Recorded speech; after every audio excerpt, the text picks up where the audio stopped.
Hello everyone, I'm Dr. Ala Musbah, Professor of Obstetrics and Gynecology, Faculty of Medicine, Mansoura University. The topic of my lecture today about miscarriage. So what we wanted to discuss today, the definition, epidemiology, etiology and risk factors, types, diagnosis, differential diagnosis, treatment, and diagnosis and treatment of threatened abortion and septic abortion, and lastly, pregnancy of unknown location. So, what is the definition of miscarriage or abortion? This is a term used to represent vaginal bleeding with or without abdominal cramps in early stages of pregnancy, usually in the gestational age between 20 to 24 weeks, which may lead to expulsion of fetus before being capable of extrauterine life. And that's why 20 to 24 weeks, because this is the medical legal viability age. In USA, it is 20 weeks. In UK, it is 24 weeks. In Egypt, it is 28 weeks.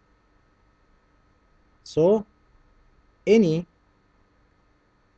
problem in the pregnancy before 20 or 24 weeks is considered miscarriage. Bleeding, abdominal cramps, and may be associated with expulsion of the fetus or product of conception. So what is the difference in the meaning of the word miscarriage or abortion? This terminology, is it equal? Is it the same or not? Actually, it is not the same. Miscarriage is a term usually used to denote spontaneous loss of unwanted pregnancy.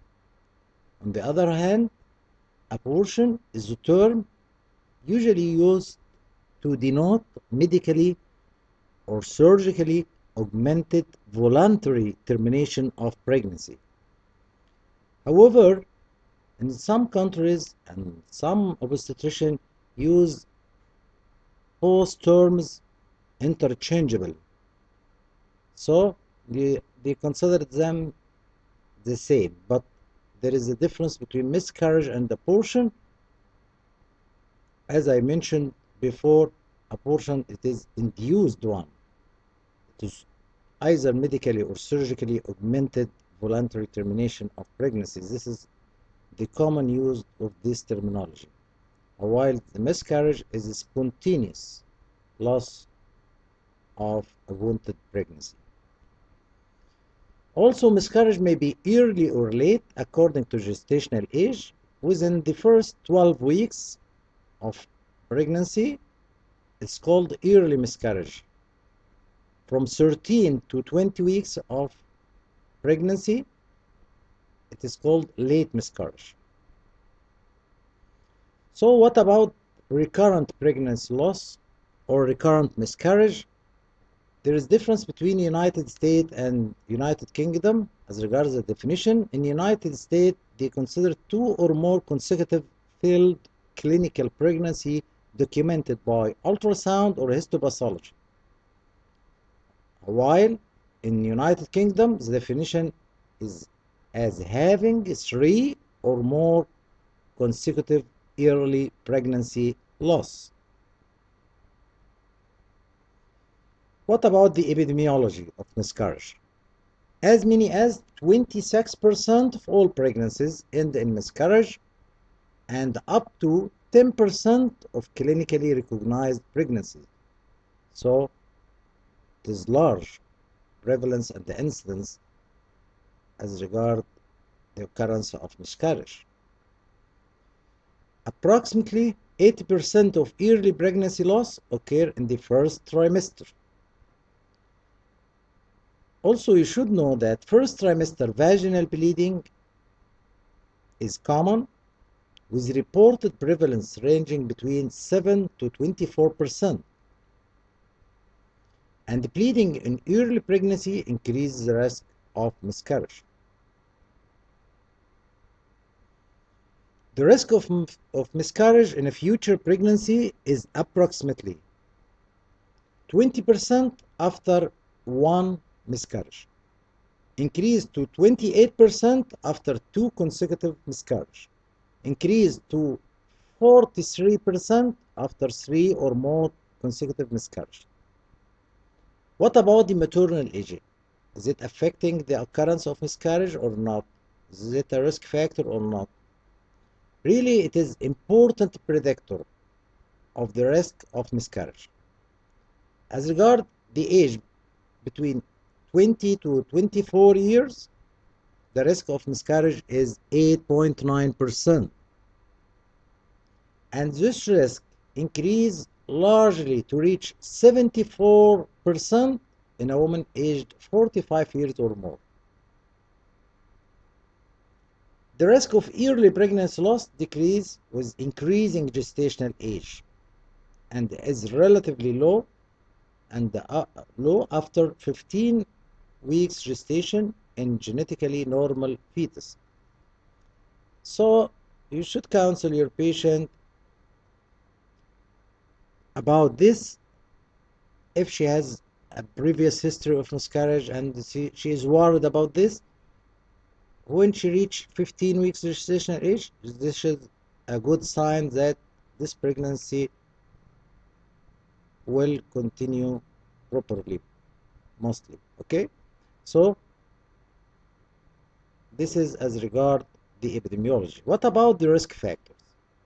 Risk factors including previous history of pregnancy loss, which is considered risk factor. As I mentioned before, the percentage of occurrence of miscarriage in the next pregnancy is higher if there is period pregnancy loss, 1 or 2 or 3, accordingly. Okay, what about the age?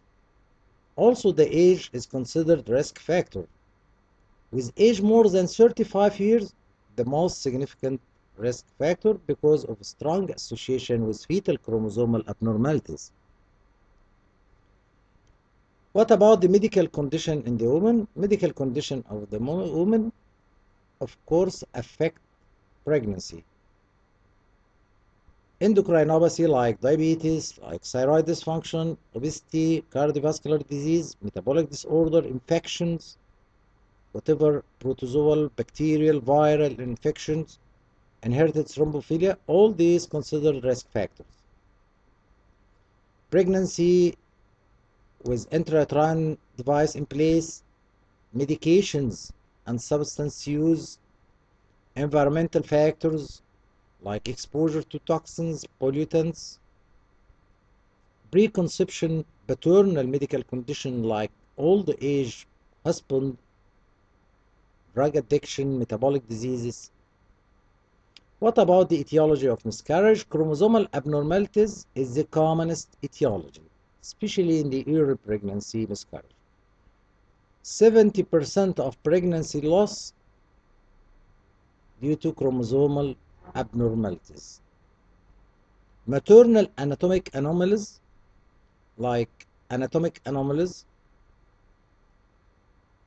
uterine leiomyoma, polyps, adhesions, or septa.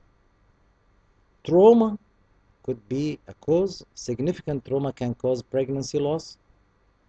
Other causes mostly related to second trimester pregnancy loss, like infection, including chorioamnionitis and other viral infection and bacterial infection, chronic stressors, including financial, chronic food or housing insecurity, uterine malformations, and cervical insufficiency, thrombophilia, abruptio placentae, premature preterm rupture of membrane, environmental factors like exposure to radiation, fetal malformations or syndromes like trisomies, renal agenesis or hydrops or anencephaly. There is common etiology for recurrent pregnancy loss, and we said before recurrent pregnancy loss or recurrent miscarriage or habitual miscarriage is very important, And the commonest cause also is genetic. Aneuploidy is one of the most common causes. Anatomic causes like congenital Mullerian tract anomalies, endocrine diseases like diabetes and thyroid dysfunction, antiphospholipid antibody syndrome constitute 8 to 42% also is a major cause of recurrent pregnancy loss. Immunological like inherited thrombophilia, but you never do screening for thrombophilia except if there is high risk patients, previous history of deep venous thrombosis or thromboembolism or family history. So in high risk cases you can do screening for thrombophilia. Environmental factors like cigarette smoking, alcohol consumption, and cocaine use. What are the types of miscarriage? We have different types of miscarriage. We have threatened miscarriage, inevitable miscarriage, incomplete miscarriage, complete miscarriage, missed miscarriage, cervical miscarriage. Okay, so what is the difference between them? Threatened miscarriage, as you see in this picture, in the presence of vaginal bleeding in early pregnancy, but when you do BV, you will find the cervical os is closed, as you see in the picture. So there is mild bleeding and cervix is closed, and on transvaginal ultrasound you will find viable fetus. So we call it threatened miscarriage.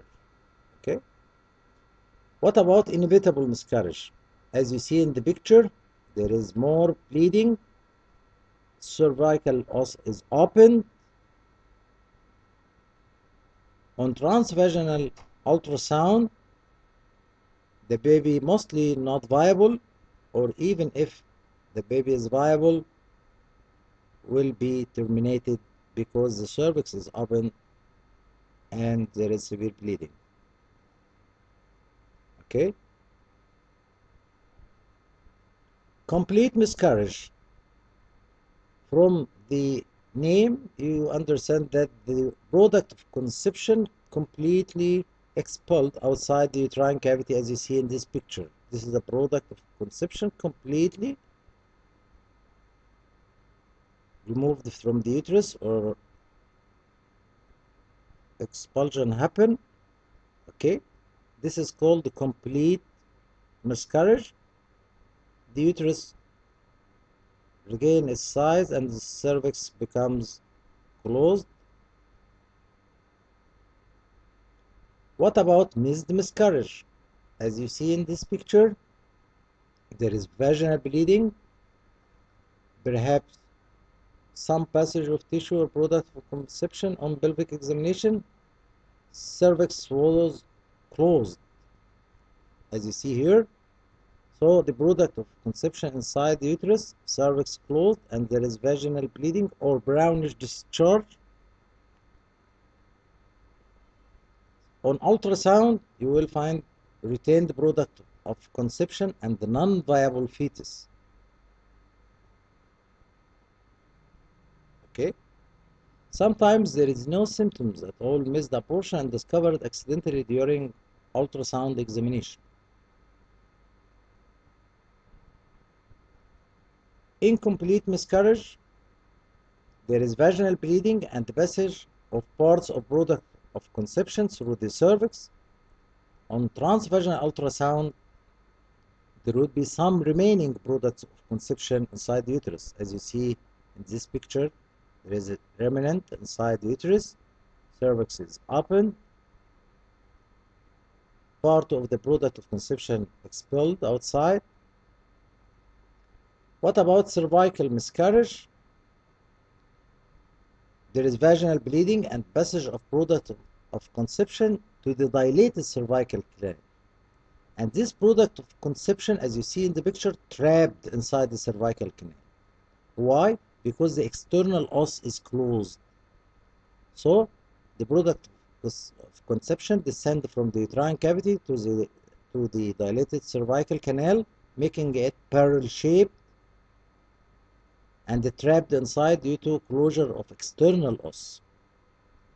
On transvaginal ultrasound, we will find empty uterus, dilated internal os, closed external os, and the product of conception inside the cervical canal.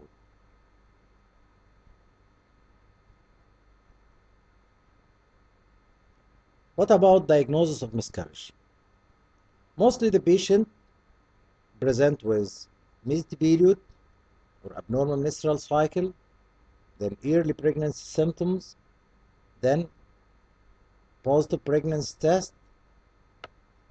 Then the patient will complain of pelvic and abdominal cramping with vaginal bleeding or brownish discharge as in missed abortion, or passage of fetal tissue as in incomplete abortion, gush of water per vagina due to rupture of membrane, sometimes noticed in pregnancy more than 12 weeks. The signs depend on the type of miscarriage. As we mentioned before, it's there the amount of bleeding is more severe, of course, with inevitable abortion and the incomplete abortion or miscarriage. The product of conception passage through the cervical canal to the outside during BB examination. You can see the amniotic sac and the embryo inside passing through the cervix, and you can feel them during BV.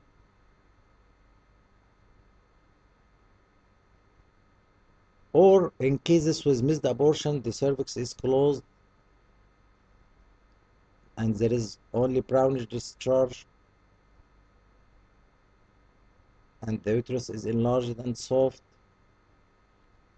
In certain abortion also the cervix is closed and there is mild bleeding and the uterus is enlarged and soft, and so on. Ultrasound can detect the viability of the baby, can detect the type of miscarriage. Okay, so transvaginal sonography is accurate in its diagnosis. Also, together with serum B-hCG, because it is supposed to be doubled after 48 hours if pregnancy is normal. CBC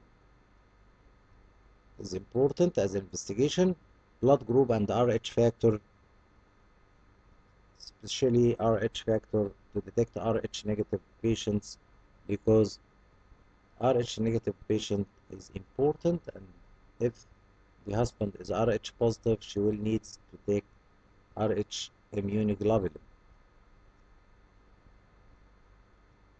So, evaluation of pregnant women with symptom of miscarriage include differentiation of true pregnancy loss, ectopic pregnancy, molar pregnancy, a viable pregnancy with complication. The American College of Obstetricians and Gynecologists recommend serial beta-hCG level as well as serial ultrasound to determine viability. Ultrasound is considered the gold standard for examining intrauterine contents and viability. Ultrasound together with beta-hCG help to determine viability. Beta-hCG level should be doubled in 48 hours on serial exam. Cardiac activity should be identifiable at crown rump length of 5 mm or greater, and embryonic gestation or blighted ovum. Ultrasonography shows gestational sac with mean diameter equal to or more than 25 mm and no yolk sac or embryo. This is characteristic for an embryonic gestation. What else related to beta-hCG and the transvaginal ultrasound? As regards the discrimination zone,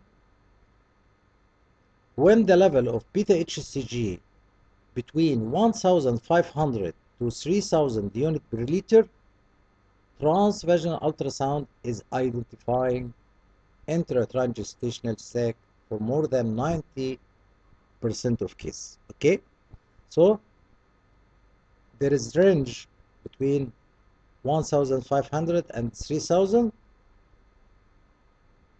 in which the sac should be seen by transvaginal ultrasound. What else related to beta-hCG? If the level of beta-hCG 4,500 to 7,500 unit per liter, a yolk sac should be detectable by TVUS. If beta-hCG level 8,650 up to 12,200, fetal heart motion visible by TVUS. Findings suggestive of early pregnancy loss on TVUS include crown rumblings of 7 mm or greater without fetal cardiac activity, an empty gestational sac with a mean sac diameter of 25 mm or more. You can consider this pregnancy loss or missed abortion. What is the differential diagnosis? Differential diagnosis for bleeding in early pregnancy, including ectopic pregnancy, molar pregnancy, viable pregnancy with complication, viable pregnancy with implantation bleeding, or other gynecologic bleeding not related to pregnancy, like cervical polyp, vaginal trauma, ulcer, and so on. What is the treatment? Expectant management, or medical treatment, or surgical intervention. This is the 3 line of treatment of miscarriage. Expectant management, watchful. Just you watch the patient, follow up. Waiting for natural release of pregnancy tissue, spontaneous expulsion of the product of conception. It is suitable for cases with incomplete miscarriage, and actually it is 90% or more effective, provided there is no evidence of excessive bleeding or intrauterine infection.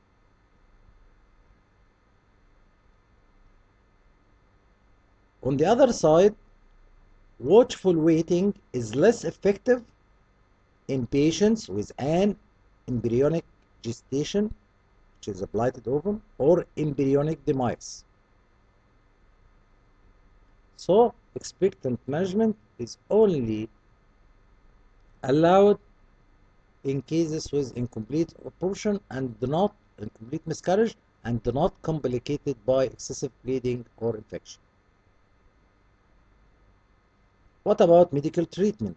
Medical treatment including misoprostol, which is a synthetic prostaglandin E1 analog, as you see in the picture. You can give misoprostol in a dose of 800 microgram vaginally and repeated after 24 to 48 hours. Okay? What is the effect of misoprostol? Misoprostol causes cervical softening and uterine contraction. What is the side effect of misoprostol? Nausea, diarrhea, and of course, cramping, abdominal cramps.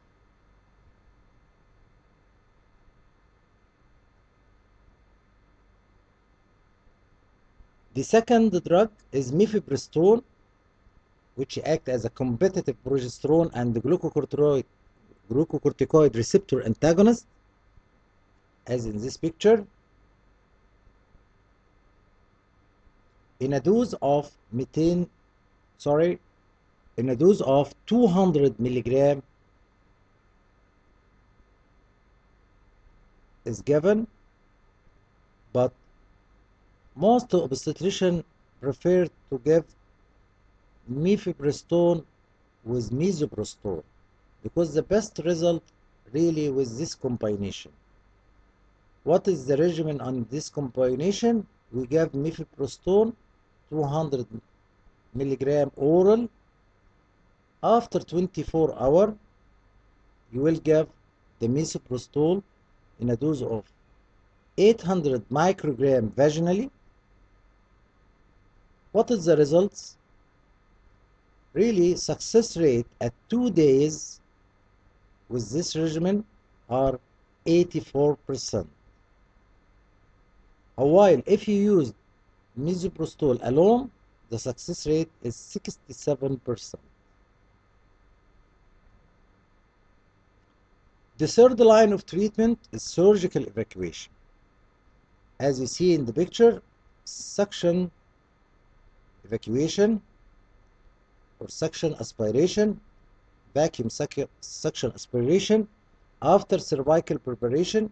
What is meant by cervical preparation? By applying misoprostol vaginally before doing vacuum suction aspiration for preparation of the cervix to be more soft and ripe and dilatable. Then suction with vacuum will be more easy after that. The second surgery is to do cervical dilatation and curettage, as in this picture, using sharp curette. Okay, you evacuate the uterine content. Which is better? As regard from all studies, vacuum suction aspiration is better, with less pain, shorter procedure duration, and less blood loss, and less complication as regard perforation, the uterus, and so on. Okay.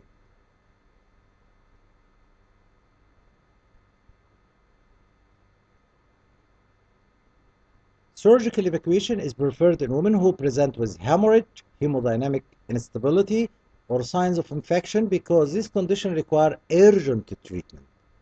This is also preferred method of treatment for women with comorbid conditions such as cardiovascular disease, infection, severe anemia, or bleeding disorder.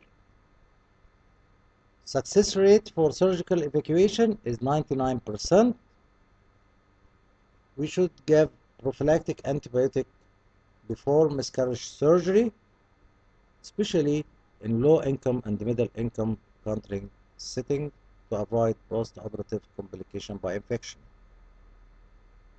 If the patient Rh negative, you should give Rh immunoglobulin within 72 hours from miscarriage. The early, the better. Okay? Which dose? Before 12 weeks, you can give the smaller dose between 50 to 120 microgram. If it is not available, you can give the larger dose, which is 300 microgram, to prevent alloimmunization. If the gestational age above 12 weeks, you should give the higher dose, which is 300 microgram from the start. Okay? So the smaller dose only for those pregnancy with gestational age less than 12 weeks.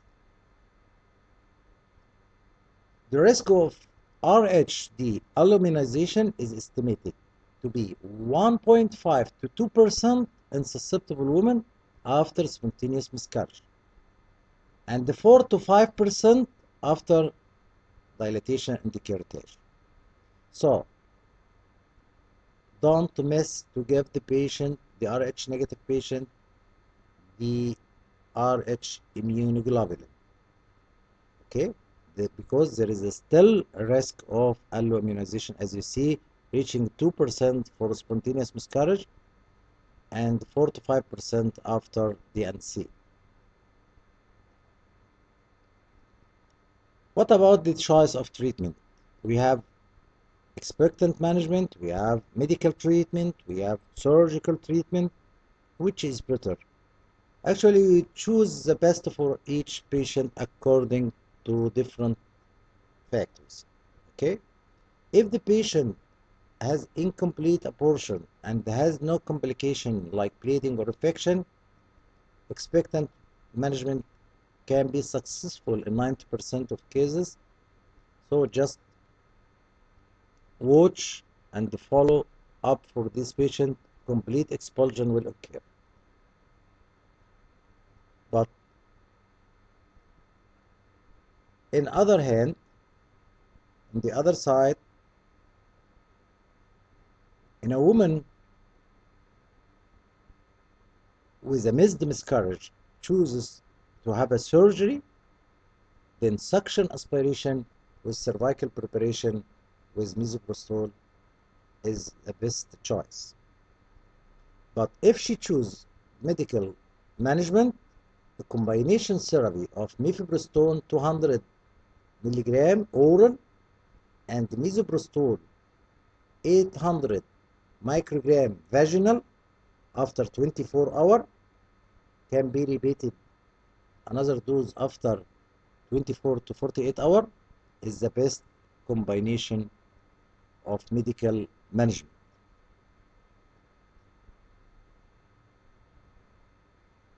How to do follow-up for a case with miscarriage. Complete early pregnancy loss should be confirmed by any means like visualization of product of conception examination or after uterine aspiration.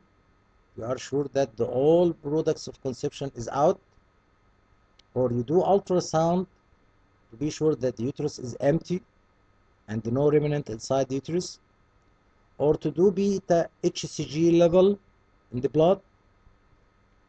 You will find drop in B-hCG level in the serum 50% at 2 days and 87% at 7 days. Should I do follow-up for serum beta-hCG until reaching 0 level as in molar pregnancy? No. In miscarriage, I'm not in need for repeated or serial beta-hCG level detection till reaching 0. Just be careful that the uterus is empty and no product of conception inside, and I'm not in need to do follow-up till reaching 0 point beta-hCG in cases with miscarriage. Pregnancy, when I need to do serial beta-hCG, if I have a case with pregnancy of unknown location or suspected gestational trophoblastic disease, which is suspected by abnormal uterine bleeding, or there is symptoms of malignancy or something suggesting malignancy, so yes, in these cases I should do serial beta-hCG level. Otherwise, in a miscarriage, I'm not in need to reach the 0 point serum level. What about the patient? If she wanted a contraception, she can start immediately. If she wanted to conceive, you should counsel her to do it early as possible. Why? Because many studies suggesting that the possibility of successful pregnancy is better with early pregnancy after miscarriage than after longer period of waiting, okay, or delay. So if she wanted to conceive, you should encourage her to do it early.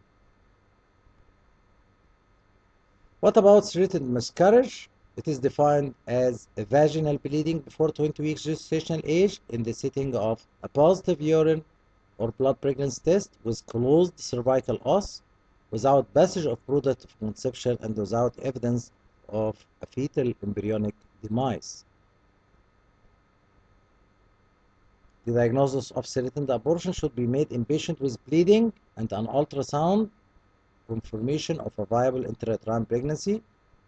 When an intrauterine pregnancy is detected on ultrasound, but viability is uncertain, you should repeat the ultrasound again after 7 to 10 days to confirm the viability. In these cases, a normal increase in beta-hCG level or a normal progesterone level can be reassuring.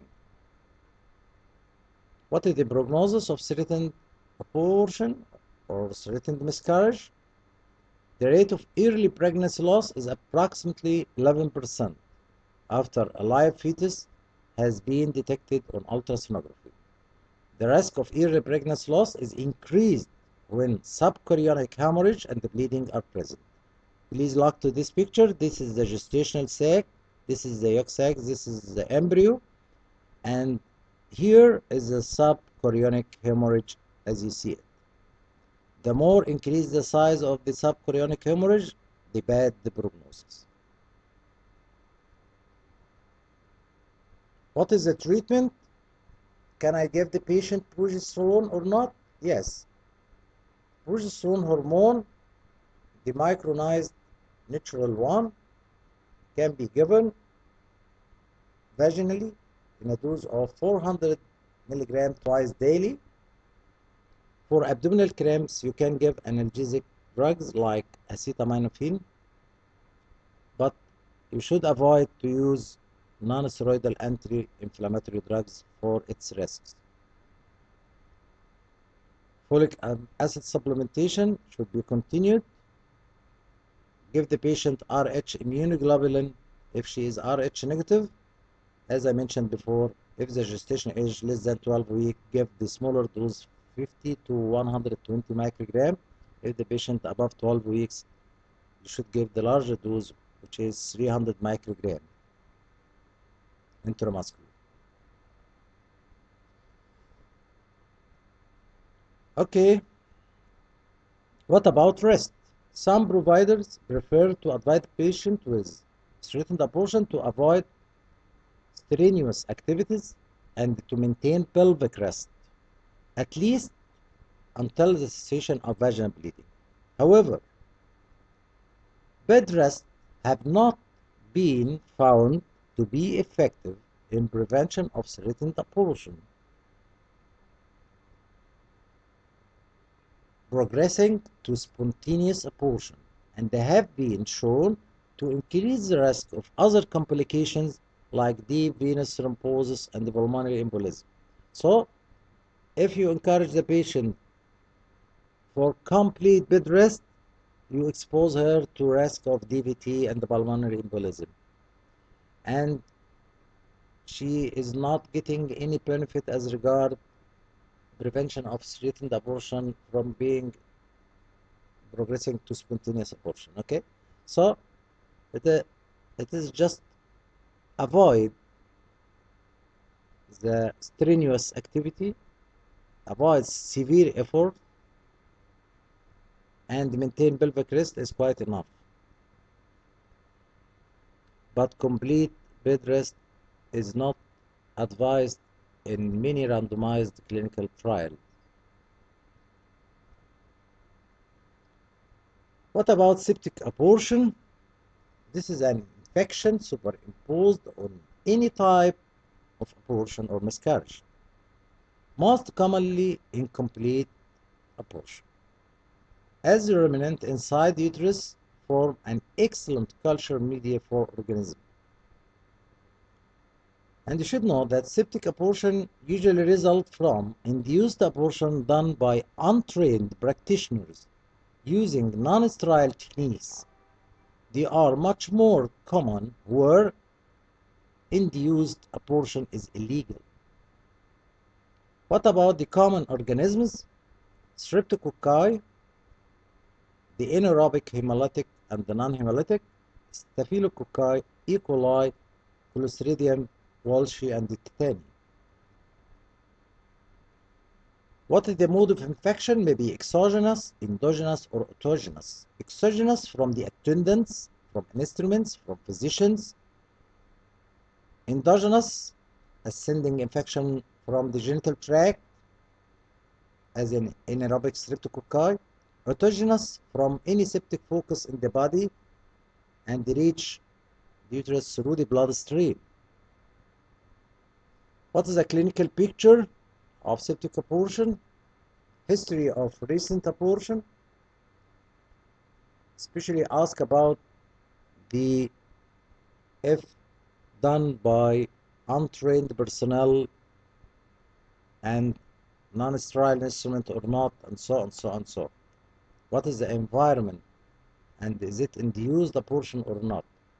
General symptoms and signs of infection like fever, chills, sweats, sharpness of breast, palpitation, localized signs of infection like offensive vaginal discharge, uterine tenderness. Complications of septic abortion is very dangerous, including septicemia and shock and renal failure.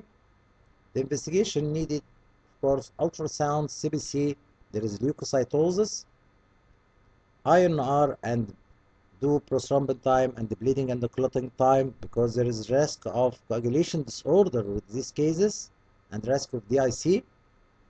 Blood culture for septicemia. Kidney function tests. What is the treatment? Isolation of the patient, rest in bed and sedative, give her fresh blood transfusion, observe properly the vital signs, fluid intake and the urine output. Patient nursed in a semi-sitting position is the best position.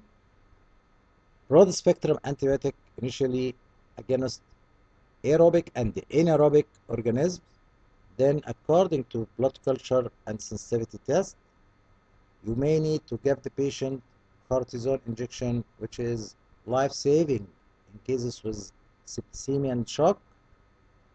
Evacuation is done by using MVA, manual vacuum aspiration, under local anesthesia. Lastly, what about pregnancy of unknown location?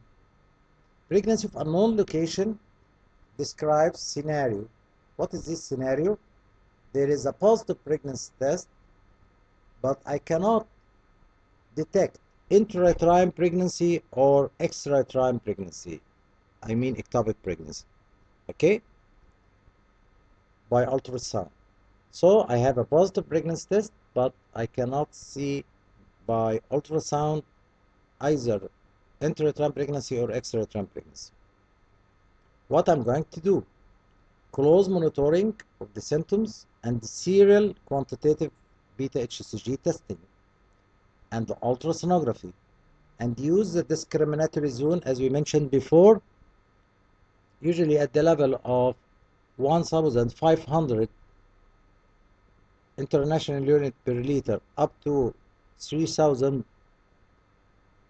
Definitely I should see intrauterine sac by transvaginal ultrasound.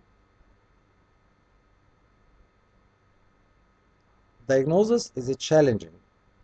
Why? Because the increase in beta-hCG level can be similar among women with an early viable pregnancy, ectopic pregnancy, or early pregnancy loss. Is all patient with positive pregnancy test is considered pregnant? Actually, no. Why? Because there is other causes for increased beta-hCG, like germ cell tumor secreting beta-hCG of ovarian origin or posterior cranial fossa tumors. Also, the placenta trophoblastic tumors. Also, there is increase in beta-hCG. What is the role of serum progesterone? Serum progesterone can be useful in the management of women with pregnancy of unknown location, because elevated serum progesterone is a good sign. Because pregnancy of unknown location doesn't exclude ectopic pregnancy, and because rupture of ectopic pregnancy can occur at any beta-hCG level, serial measurements should be obtained until a definitive diagnosis is made or until the level is undetectable.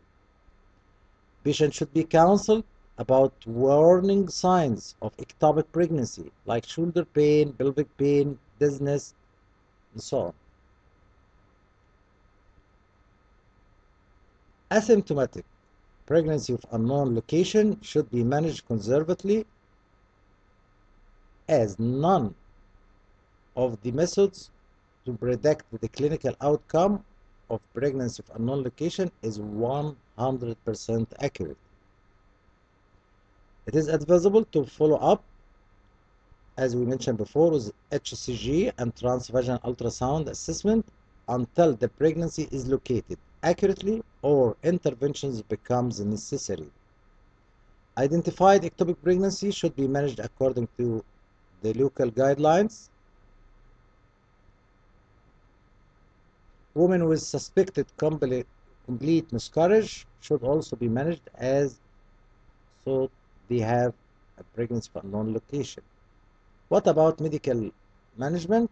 Is reserved for women with asymptomatic persistent pregnancy of unknown location. So you can give her methotrexate 550 milligram per square meter, which is successful in women with asymptomatic persistent pregnancy of unknown location, with subsequent resolution of serum hCG level. What is the rule of surgery? Either laparoscopy or laparotomy is indicated if the woman is symptomatic at presentation or during subsequent expectant management. Thank you. I'm Dr. Ala Musbah, Professor of Obstetrics and Gynecology, Faculty of Medicine, Mansoura University.